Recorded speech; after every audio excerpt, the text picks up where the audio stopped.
जी नमस्कार दोस्तों। आज का कहानी है ज़िंदगी का मकसद। आज का कहानी है ज़िंदगी का मकसद। ज़िंदगी का क्या मकसद होना चाहिए? ज़िंदगी जीने का मकसद क्या है? यह सवाल आजकल आम चलन सा हो गया है। कोई भी ये सवाल कर देता है, लेकिन जवाब शायद कुछ बिरले लोग ही समझ पाते हैं। अब आप भी कोशिश करिएगा समझने की। नहीं तो इसमें क्या होता है कि लोग बस मान लेते हैं और पाखंडी हो जाते हैं। कृपया शब्द में ना उलझे, भाव को आत्मसात करने की कोशिश कीजिएगा। कोशिश है कि आपको छू पाऊँ।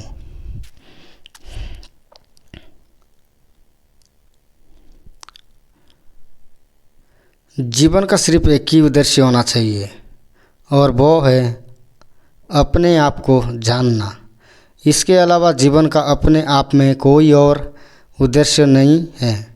जैसे बिजली तारों में दौड़ती है, उसका अपने आप में कोई लक्ष्य नहीं है, वो तंत्र के जरिए अस्तित्व में आता है। उसी तरह से जीवन बस है, उसमें आपका शारीरिक तंत्र है, उसके जरिए आप हैं, या आप स्वयं परमात्मा है। ये कहे तो भी कोई अतिशयोक्ति ना होगी। आप जीवित जीव में चेतना के सर्वोच्च शिखर पर हैं। बस उससे अपने जीवन काल में जान लेना ही एकमात्र लक्ष्य है। लेकिन आज मनुष्य अपने मूलभूत आवश्यकताओं की पूर्ति करने के लिए ही पूरी जिंदगी गंवा देता है।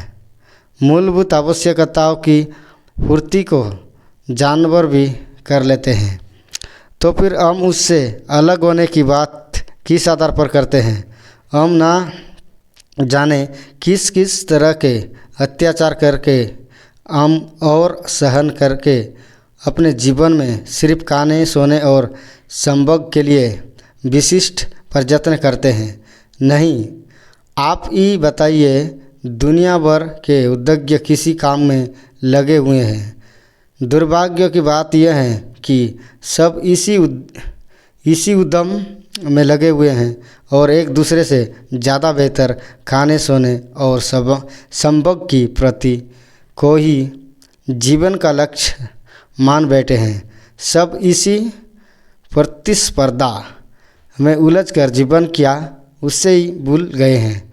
लोग इस कदर से उलझे हुए हैं कि इस प्रतिस्पर्धा के बाहर जीवन का कल्पना तक कर पाना संभव है। फिर सब कुछ मिल जाने के बाद भी एक सवाल करना नहीं चूकते, और वो सवाल क्या है जो आपने पूछा और जवाब भी पढ़ रहे हैं।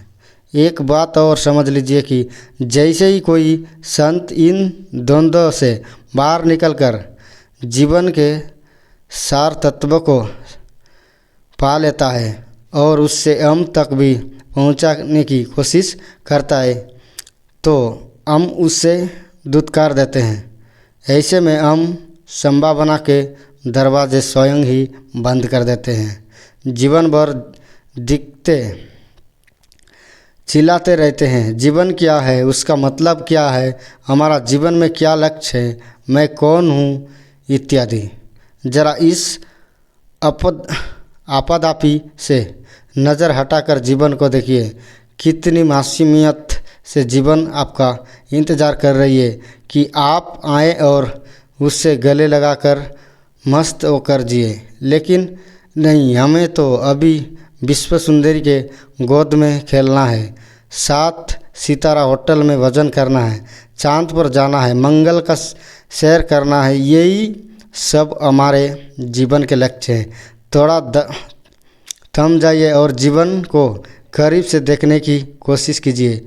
संत का वचन है कि जिस दिन भी आप जीवन में गहरे उतर गए, सारी प्रतियोगिताएं भूल जाएंगे, फिर कुछ भी पाने की चाहत ना रहेगी।